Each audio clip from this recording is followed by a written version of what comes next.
স্বাগত জানাচ্ছি প্রবাসের সংবাদে। আপনাদের সঙ্গে আছি আমি আশফাকুর রহমান আদনান। দেখছিলেন বিআরবি কেবলস সংবাদ শিরোনাম, জানাবো বিস্তারিত।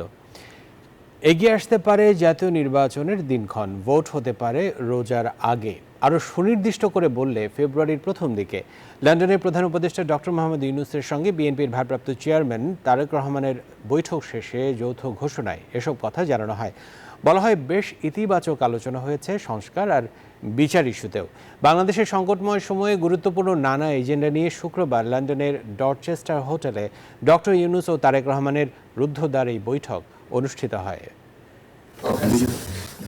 সকল জল্পনা কল্পনার অবসান ঘটিয়ে লন্ডনে অনুষ্ঠিত হলো ডক্টর ইউনূস ও তারেক রহমানের আলোচিত বৈঠক। স্বভাবসুলভ বিনয় নিয়ে প্রধান উপদেষ্টার সঙ্গে কুশল বিনিময় করেন বিএনপির ভারপ্রাপ্ত চেয়ারম্যান তারেক রহমান। পৌঁছে দেন সাবেক প্রধানমন্ত্রী খালেদা জিয়ার সালাম। বাংলাদেশ সময় দুপুর 2টা থেকে বিকেল 4টা পর্যন্ত লন্ডনের ডরচেস্টার হোটেলে ইউনূস ও তারেক রহমান। বিএনপির ভারপ্রাপ্ত চেয়ারম্যানের সঙ্গে ছিলেন স্থায়ী কমিটির সদস্য আমির খসরু মাহমুদ চৌধুরী এবং ভারপ্রাপ্ত চেয়ারম্যানের আন্তর্জাতিক বিষয়ক উপদেষ্টা হুমায়ুন কবির। অন্যদিকে প্রধান উপদেষ্টার সঙ্গে ছিলেন অন্তর্বর্তী সরকারের জাতীয় নিরাপত্তা উপদেষ্টা ডক্টর খলিলুর রহমান ও প্রেস সচিব শফিকুল আলম। প্রথমে অন্তর্বর্তী সরকার ও বিএনপির প্রতিনিধি দলের সঙ্গে সৌজন্য সাক্ষাৎ হয়। এরপর 1-to-1 রুদ্ধদ্বার বৈঠক করেন অন্তর্বর্তী সরকারের প্রধান উপদেষ্টা ডক্টর ইউনূস ও বিএনপির ভারপ্রাপ্ত চেয়ারম্যান তারেক রহমান। নির্বাচন, সংস্কার ও বিচার সহ নানা ইস্যুতে আলোচনা করেন তারা। বৈঠক শেষে আনুষ্ঠানিক সংবাদ সম্মেলনে জানানো হয় দুই পক্ষের সিদ্ধান্ত। জানান, কেটে গেছে ভোটের দিনক্ষণ নিয়ে জটিলতা। বিএনপির ভারপ্রাপ্ত চেয়ারপারসন জনাব তারেক রহমান লন্ডনে সফররত প্রধান উপদেষ্টা প্রফেসর ডক্টর মোহাম্মদ ইউনূসের সাথে সাক্ষাৎ করেন। অত্যন্ত সৌহার্দ্যমূলক পরিবেশে তাদের বৈঠক অনুষ্ঠিত হয়। জনাব তারেক রহমান প্রধান উপদেষ্টার কাছে আগামী বছরের রমজানের আগে নির্বাচন আয়োজনের প্রস্তাব করেন। দলের চেয়ারপারসন বেগম খালেদা জিয়াও মনে করেন ওই সময় নির্বাচন অনুষ্ঠিত হলে ভালো হয়। প্রধান উপদেষ্টা বলেন যে তিনি আগামী বছর এপ্রিলের প্রথমার্ধের মধ্যে নির্বাচন অনুষ্ঠানের ঘোষণা দিয়েছেন। সকল প্রস্তুতি সম্পন্ন করা গেলে 2026 সালের রমজান শুরু হওয়ার আগের সপ্তাহেও নির্বাচন আয়োজন করা যেতে পারে। সেক্ষেত্রে সেই সময়ের মধ্যে সংস্কার ও বিচারের বিষয়ে পর্যাপ্ত অগ্রগতি অর্জন করা প্রয়োজন হবে। জনাব তারেক রহমান প্রধান উপদেষ্টার এই অবস্থানকে স্বাগত জানান এবং দলের পক্ষ থেকে তাকে ধন্যবাদ জ্ঞাপন করেন। শুধু নির্বাচনের আগে নয়, নির্বাচনের পরও বাংলাদেশ গড়ার যে প্রত্যয় নিয়ে আমরা সবাই ঐক্যমত হয়েছি সেটা আমরা সামনের দিকে এগিয়ে নিয়ে যাব। সংস্কার ও বিচার নিয়ে কি সিদ্ধান্ত হয়েছে জানতে চান স্থানীয় সাংবাদিকরা। সংস্কার, চিফ অ্যাডভাইজার সাহেব, তারেক রহমান সাহেব, আমরা সবাই একই কথা বলছি, যে বিষয়গুলোতে ঐক্যমত হবে সেগুলোতে সংস্কার হবে, তাই না? তো সংস্কারের বিষয়টা একটা চলমান প্রক্রিয়া, এমন না যে সব সংস্কার এখন শেষ হয়ে যাবে। এটা নির্বাচনের আগেও কিছু সংস্কার হবে যেখানে ঐক্যমত হবে, আর নির্বাচনের পরেও সংস্কার অব্যাহত থাকবে। সংস্কার এবং বিচার দুই বিষয়ে পর্যাপ্ত অগ্রগতি কথা বলা হয়েছে এবং আমরা মোটামুটি কনফিডেন্ট যে এই অগ্রগতি আমরা নির্বাচন আগেই দেখতে পাবো, সম্পন্ন করা যাবে। প্রশ্ন আসে, কতটা ফলপ্রসূ হয়েছে উচ্চ পর্যায়ের এই আলোচনা? নিশ্চয়ই সন্তুষ্ট। শুধু আমরা তো বলছি নির্বাচনের আগে নয়, নির্বাচনের পরেও দেশ গড়ার ক্ষেত্রে আমরা সবাই একসাথে কাজ করতে হবে, নতুন বাংলাদেশ করতে হবে। আর সন্তুষ্ট না হলে তো যৌথ ঘোষণা আসবার কথা নয়। বৈঠক শেষের পরিবেশ পরিস্থিতি দেখেও পরিষ্কার বোঝা যায় প্রাণবন্ত আলোচনা হয়েছে। সফল হয়েছে ডক্টর ইউনূস ও তারেক রহমানের বৈঠক, যা বাংলাদেশের রাজনৈতিক সংকট নিরসনে দৃষ্টান্ত হয়ে থাকবে যুগ যুগ ধরে। মারুফা রহমান, নিউজ 24, ঢাকা। লন্ডনের প্রধান উপদেষ্টা ডক্টর মোহাম্মদ ইউনূসের সাথে বিএনপির ভারপ্রাপ্ত চেয়ারম্যান তারেক রহমানের বৈঠককে ঘিরে শুক্রবার সকাল থেকেই হোটেলের সামনে এসে অবস্থান করেন নেতাকর্মী এবং সমর্থকরা। তারা বলেন, দেশে গণতন্ত্র পুনঃপ্রতিষ্ঠায় এই বৈঠক বড় ভূমিকা রাখবে।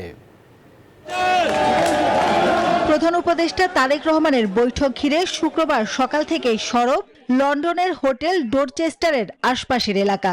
বিএনপি নেতাকর্মীদের স্লোগানে স্লোগানে মুখর পার্ক লেন। প্রিয় নেতা তারেক রহমানকে স্বাগত জানাতে সকাল থেকেই সেখানে জড়ো হন তারা। বলেন, বাংলাদেশে নির্বাচন ঘিরে অনিশ্চয়তার মেঘ কেটে যাক লন্ডন বৈঠকের সিদ্ধান্তে। আমরা 17 কোটি মানুষ অপেক্ষায় আছি বাংলাদেশের জন্য ভালো একটা ইলেকশন আমরা পাই। আমরা এখানে আমাদের প্রিয় নেতাকে স্বাগত জানাতে এসেছি এবং বাংলার মানুষ বিশ্বাস করে যে অচিরেই বাংলাদেশের দ্রুতগতিতে অধিকার ফিরিয়ে দিবেন। আমরা চাই দেশে গণতন্ত্র প্রতিষ্ঠা হোক। বাংলাদেশের অন্যান্য যে সমস্যা আছে সেই সমস্যারও আজকের সমাধান হবে আজকের এই বৈঠকের মাধ্যমে। নেতাকর্মীদের প্রত্যাশা, এই বৈঠকের মাধ্যমে পুনঃপ্রতিষ্ঠিত হবে বাংলাদেশিদের ভোটের অধিকার। রোজার আগে নির্বাচনের একটা তারিখ, সম্ভাব্য তারিখ আশা করছি আমরা নির্বাচন অনুষ্ঠিত হবে।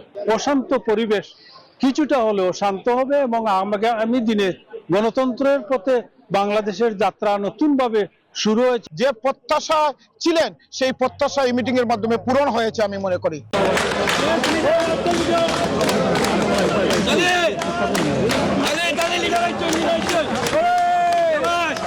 দেশে চলমান সংকট উত্তরণে গুরুত্বপূর্ণ ভূমিকা রাখবে এই বৈঠক, এমনটাই প্রত্যাশা তাদের। Desk report, news 24। বিএনপির ভারপ্রাপ্ত চেয়ারম্যান তারেক রহমান লন্ডনে সফররত প্রধান উপদেষ্টা প্রফেসর ডক্টর মোহাম্মদ ইউনূসের সাথে সাক্ষাৎ শেষে হাস্যোজ্জ্বল মুখে বের হন। তাকে স্বাগত জানান শোডাউন করতে আসে নেতাকর্মীরা। যুক্তরাজ্য থেকে খালেদ মাসুদ রনির তথ্যচিত্রে ডেস্ক রিপোর্ট।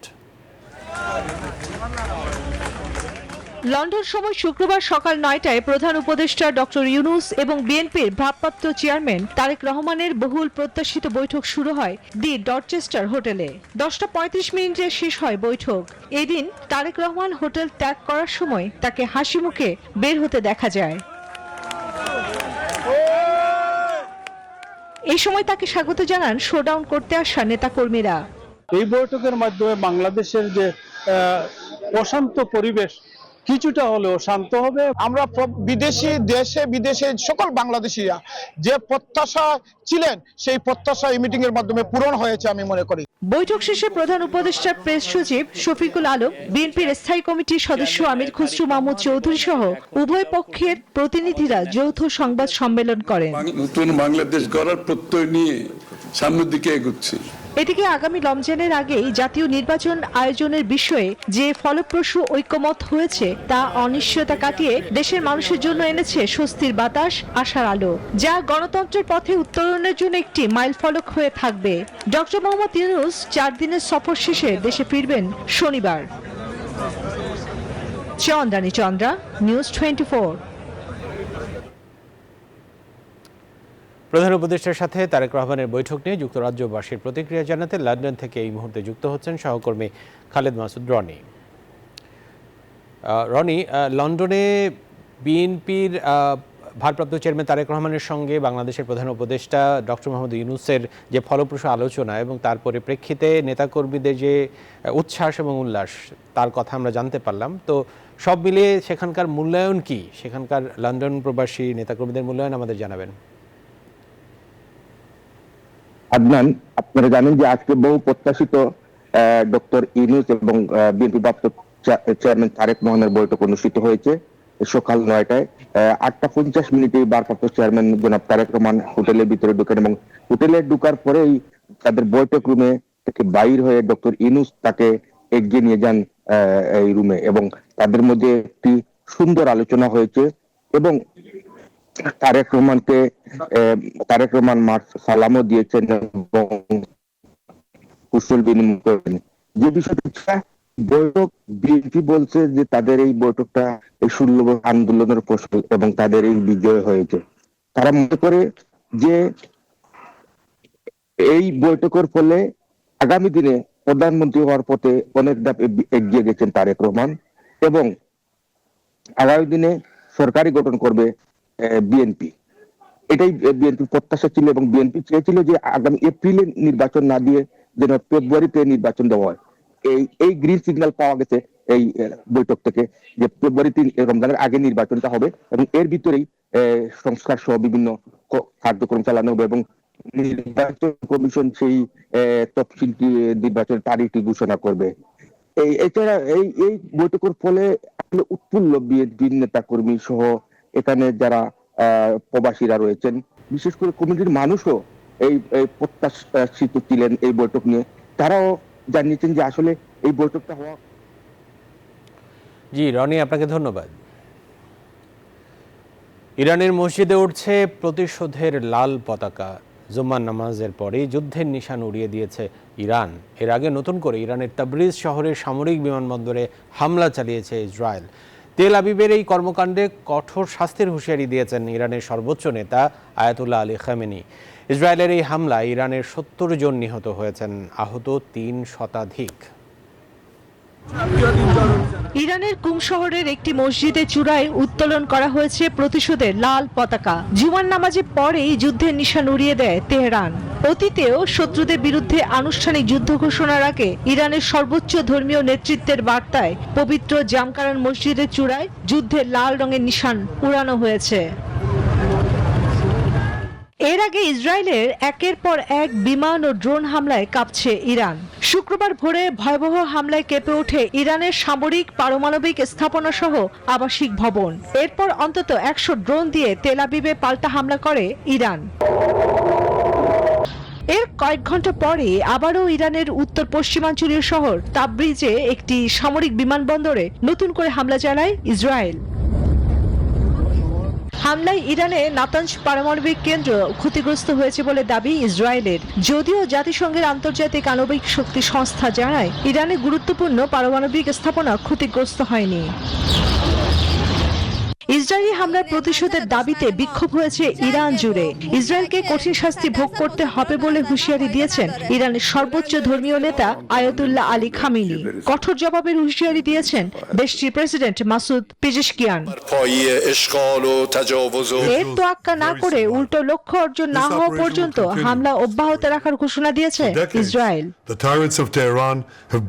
এদিকে ইরানের পারমাণবিক চুক্তিতে সম্মত হওয়ার আহ্বান জানিয়েছেন মার্কিন প্রেসিডেন্ট ডোনাল্ড ট্রাম্প। অন্যথায় আরো নৃশংস হামলার হুঁশিয়ারি দিয়েছেন তিনি। এরই মধ্যেই ইউরোপের দেশগুলো ইসরায়েলকে সমর্থন জানালেও আইডিএফ এর কর্মকাণ্ডে নিন্দা জানিয়েছে আরব দেশগুলো। চন্দ্রা, নিউজ 24। ইসরায়েলের অভিযানে থমকে গেছে গোটা ইরান। বিস্ফোরণে কেঁপে উঠছে রাজধানী তেহরান সহ অন্তত ৬টি শহর। এখন পর্যন্ত নিহত হয়েছেন ইরানের সশস্ত্র বাহিনী প্রধান, শীর্ষস্থানীয় পরমাণু বিজ্ঞানী, সামরিক কমান্ডার সহ অন্তত ৫ জন শীর্ষ কর্মকর্তা। মধ্যপ্রাচ্যে উত্তেজনার নতুন অধ্যায়ে পরিস্থিতি কোথায় গিয়ে থামে সেই দিকে এখন সকলের দৃষ্টি।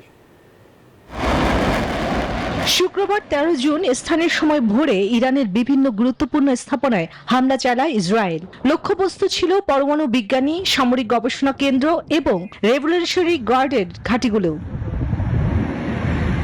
রাতের আকাশে কেঁপে ওঠে একের পর এক বিস্ফোরণে।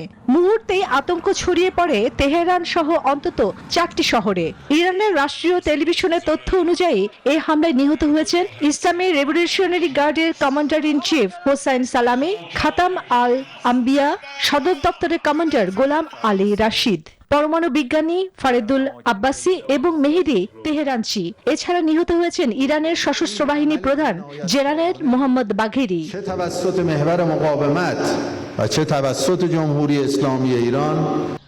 হামলা চালানো হয়েছে মোট ৫ ধাপে। প্রাথমিকভাবে হামলা হয় রাজধানী তেহরানের সামরিক স্থাপনায়। এরপর একে একে লক্ষ্যবস্তু হয় নাতানজের ইউরেনিয়াম সমৃদ্ধকরণ কেন্দ্র, তাবরিজের পারমাণবিক গবেষণা কেন্দ্র, ইস্পাহান, আরাক ও কেরমান শহরের সামরিক ঘাঁটি। তেহরান জানিয়েছে এই হামলার কঠোর জবাব দেওয়া হবে। পারমাণবিক স্থাপনা সহ দেশের নিরাপত্তা নিশ্চিত করতে সর্বোচ্চ ব্যবস্থা নেওয়ার প্রস্তুতি নিচ্ছে ইরান। চন্দ্রা, নিউজ 24। সৌদি আরবের জেদ্দায় স্থানীয় একটি কমিউনিটি সেন্টারে প্রবাসী বাংলাদেশিদের অংশগ্রহণে অনুষ্ঠিত হলো ঈদ আনন্দ উৎসব। অনুষ্ঠানে সভাপতিত্ব করেন ইয়ংস্টার ক্লাবের সভাপতি মনোনয়ন খান। প্রধান অতিথি ছিলেন রাজনৈতিক ব্যক্তিত্ব মীর মুজাহিদুল ইসলাম। এছাড়াও উপস্থিত ছিলেন সিনিয়র সহ সভাপতি দেলওয়ার হোসেন সহ রাজনৈতিক ও ব্যবসায়ী নেতারা। নাচে গানে ঈদের শুভেচ্ছা বিনিময় করেন আগত দর্শকরা। সবকিছু মিলিয়ে অনুষ্ঠানটি হয়ে ওঠে প্রবাসের বুকে এক টুকরো বাংলাদেশ।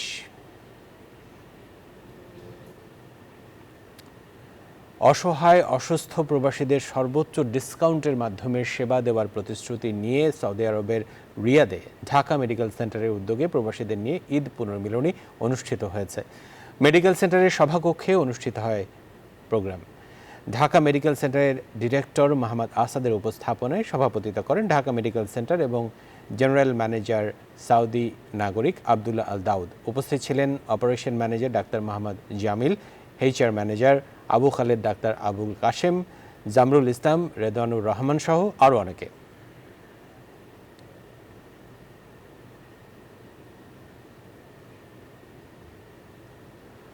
পর্তুগালে ঈদ পুনর্মিলনীতে একত্রিত হলেন বিএনপি নেতাকর্মীরা। মিলন মেলায় ছিল রাজনৈতিক বার্তা ও ভ্রাতৃত্বের বন্ধন। বিএনপির যুগ্ম আহ্বায়ক MA হাকিম মিনহাজের উদ্যোগে এই পুনর্মিলনী অনুষ্ঠিত হয়। এতে সভাপতিত্ব করেন আব্দুর রকিব সাবু। পর্তুগাল প্রবাসী জাতীয়তাবাদী পরিবার ও নেতাকর্মীদের প্রাণবন্ত উপস্থিতিতে অনুষ্ঠানটি পরিণত হয় একটি রাজনৈতিক ও সামাজিক সম্মেলনে।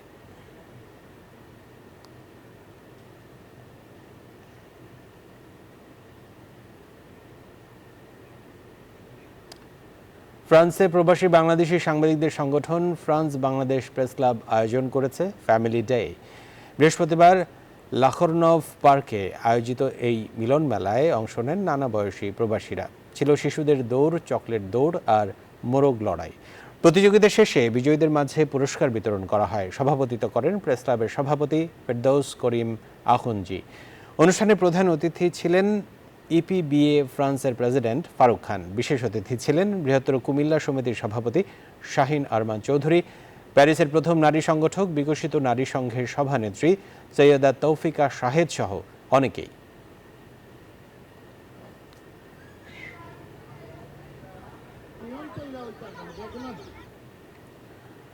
দক্ষিণ সুরমা স্পোর্টস অ্যাসোসিয়েশন আয়োজিত লন্ডনে ব্যাডমিন্টন টুর্নামেন্টের প্লেয়ারদের গ্রুপ নির্ধারণী লটারি অনুষ্ঠিত হয়েছে।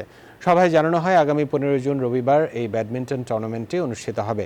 এ উপলক্ষে লন্ডনের বেথনাল গ্রিন রোডের দেশি লাউঞ্জ রেস্টুরেন্টে লাইভ ড্রয়ের আয়োজন করা হয়। কোঅর্ডিনেটর মোহাম্মদ সুহেদ আহমেদ এর পরিচালনায় অনুষ্ঠানে সভাপতিত্ব করেন দক্ষিণ সুরমা স্পোর্টস অ্যাসোসিয়েশনের চেয়ারম্যান আখতার হোসেন।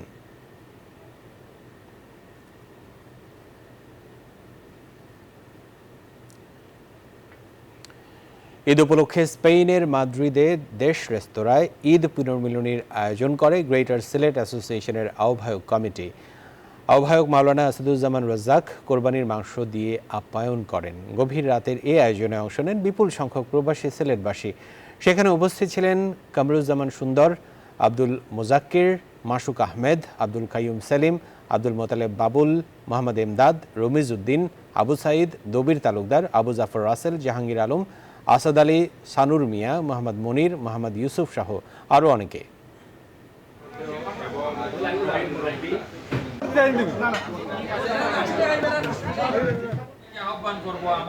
এই ছিল প্রবাসের সংবাদে। এতক্ষণ সাথে থাকার জন্য ধন্যবাদ সকলকে।